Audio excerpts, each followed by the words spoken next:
शालेय मंत्रिमंडळाची स्थापना करण्यासाठी तुमच्या सर्वांमधून प्रत्येकी एका वर्गातून 3 सदस्य याप्रमाणे निवडून घेणार आहोत. मी तुम्हाला आज आता निवडणूक प्रक्रिया कशी असते आणि ती कशी राबवायची याविषयी थोडंसं ज्ञान देणारे किंवा सांगणारे माहिती सांगणार. निवडणूक प्रक्रिया राबवत असताना मतदाराला मतदानाचा हक्क असतो.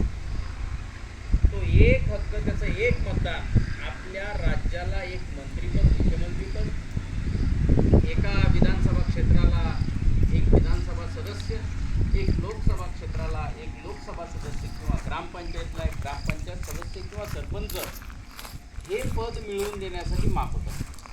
पहिली गोष्ट आपल्याला कळायला पाहिजे की आपल्या मतदानाचा किती मोठा अधिकार आहे किंवा त्याला किंमत किती आहे, ती सर्व जाणीव तुम्हाला निर्माण व्हावी याकरता आपण आपल्या शाळेमध्ये विद्यार्थ्यांचं मंत्रिमंडळ स्थापन करणार आहोत.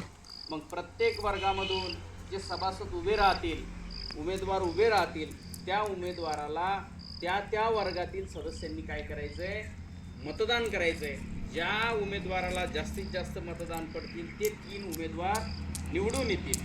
प्रत्येक वर्गातून 3 उमेदवार निवडून आल्यानंतर एकूण आपल्या शाळेतले किती झाले, 9. मग 9 उमेदवार, त्याच्यामध्ये पुन्हा 9 उमेदवारापैकी मुख्यमंत्रीपदासाठी काही उभे राहतील, मग 2-3, मग त्यांना हे 9 मतदान करतील आणि 9 पैकी ज्यांना जे उमेदवार उभे आहेत त्यांना जास्त मतदान पडेल तो असेल मुख्यमंत्री, आणि मुख्यमंत्री त्याच्या मंत्रिमंडळाची स्थापना करेल.